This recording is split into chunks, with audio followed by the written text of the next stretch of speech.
Welcome to Mamma's kitchen. எல்லோரும் எப்படி இருக்கீங்க? இன்றைக்கி வந்து ஒரு ட்ரெடிஷ்னலான டிஷ் ஒன்று பண்ண போகிறேன். பால் பன்னு சொல்லுவாங்க.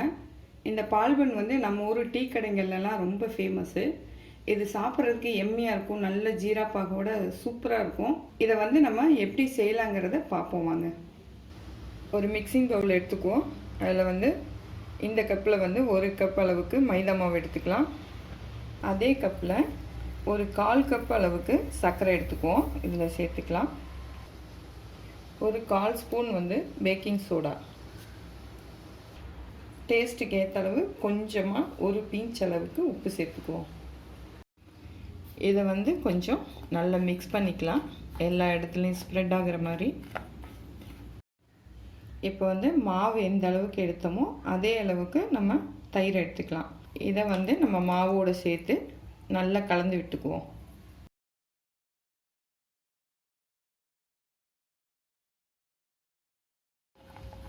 இப்போ வந்து தயிர் ஊற்றுனதுக்கப்புறம் நல்லா கட்டி இல்லாமல் நல்லா கலந்துக்கணும்.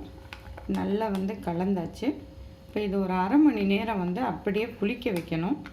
இது ஊறட்டும். அதுக்கப்புறம் நம்ம 1/2 அன் ஹவர் கழித்து பார்ப்போம். பால் பன்னுக்கு மாவு ஊறிட்டுருக்கு. அந்த கேப்பில் வந்து நம்ம சுகர் சிரப் ஒன்று பண்ணணும். அதை வந்து நம்ம இப்போ பண்ணுவோம். ஒரு பவுல் வந்து அடுப்பில் வச்சுட்டு இதில் 1 கப் அளவுக்கு நம்ம சர்க்கரையை சேர்த்துக்கலாம். அதே கப்பில் அரை கப் அளவுக்கு தண்ணி விட்டுக்குவோம். ரொம்பவும் தண்ணி விடக்கூடாது. தண்ணியை ஊற்றுனதுக்கப்புறமா நம்ம ஸ்டவ் ஆன் பண்ணிக்கலாம்.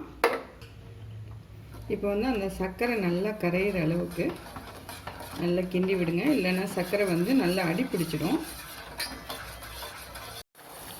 பாருங்க, சர்க்கரை நல்லா கரைஞ்சி நல்ல பபிள்ஸோடு கொதிக்குது. இதுக்கு வந்து நம்ம தண்ணி கம்மியாக தான் விட்டுருந்தோம், அதனால் சீக்கிரமாக பாகு பதத்துக்கு வந்துடும்.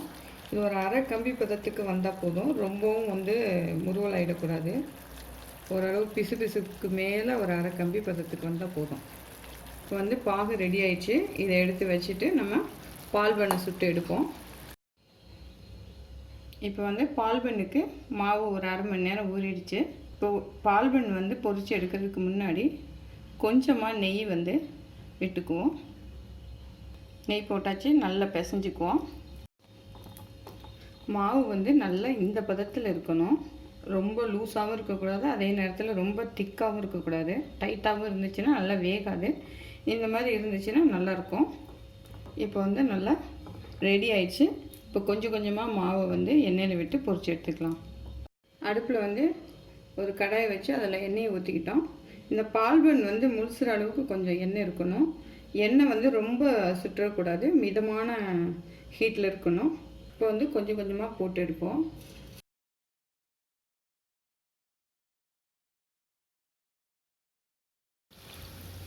இப்போ மிதமான சூட்டில் வந்து ஓரளவு நல்லா பொரிஞ்சு வந்துடுச்சு.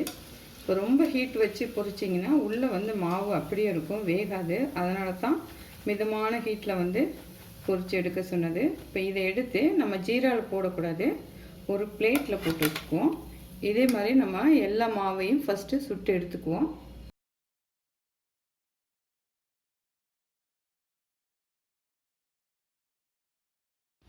இப்போது எல்லா மாவையும் எண்ணெயில் போட்டு சுட்டு எடுத்தாச்சு. இந்த மாதிரி பால் பன் மாதிரி வந்துடுச்சு. இப்போ எடுத்து வெளியில் இதை ஒரு 2 நிமிஷம் சூடு ஆற வச்சுட்டு திருப்பியும் வந்து நம்ம அந்த எண்ணெயிலே சிம்மில் வச்சுட்டு அந்த எண்ணெயிலே திருப்பி போட்டு ஒரு 2 நிமிஷம் பிரட்டி எடுக்கணும். எல்லா பால் பன்னையும் போட்டுருவோம். அடுப்பு வந்து கம்ப்ளீட்டாக சிம்மில் இருக்கணும். எதுக்காக இதை வந்து நம்ம திருப்பியும் எண்ணெயில் போட்டு எடுக்கிறோம் அப்படின்னா, வந்து எண்ணெயிலேருந்து எடுத்த உடனே நம்ம அந்த சூட்டோட சூடாக வந்து உள்ள வரைக்கும் லைட்டாக வெந்திருக்கும். இப்போ திருப்பி நம்ம வந்து எண்ணெயில் போடுறோம் அப்படின்னா கொஞ்சம் வேகாமல் இருக்கிறது கூட நல்லா வெந்துடும். எல்லாத்தையும் போட்டாச்சு. ஒரு 2 நிமிஷம் வந்து நல்லா அந்த சூட்டோட சூடாக பிரட்டி விடுங்க. நான் சிம்மில் தான் அடுப்பை வச்சுட்டு அந்த சூட்லேயே எண்ணெய் சூட்லேயே வந்து நான் நல்லா பிரட்டி விட்டுட்டேன் ஒரு 2 நிமிஷம். எல்லா பால் பன்னும் திருப்பி வந்து பார்த்திங்கன்னா நல்லா வெந்து நல்ல ப்ரௌன் கலர் மாறிடுச்சு.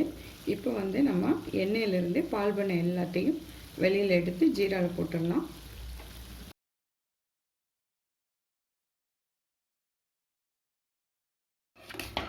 இந்த பால் பன் உருண்டையை வந்து நம்ம ஜீராவில் போட்டாச்சு. ஒரு 2-3 நிமிஷம் வந்து நல்லா இந்த ஜீராலேயே ஊறட்டும். ஊறினோடனே நம்ம எடுத்து தனியாக ஒரு பிளேட்டில் வச்சுக்கலாம். இந்த மாதிரி எல்லா பால் பனையும் நல்லா ஜீராவில் ஊற வச்சு எடுத்து வச்சுப்போம். பாருங்கள், ஜீராவில் வந்து ஒரு 5 நிமிஷம் நான் வச்சுருந்தேன்.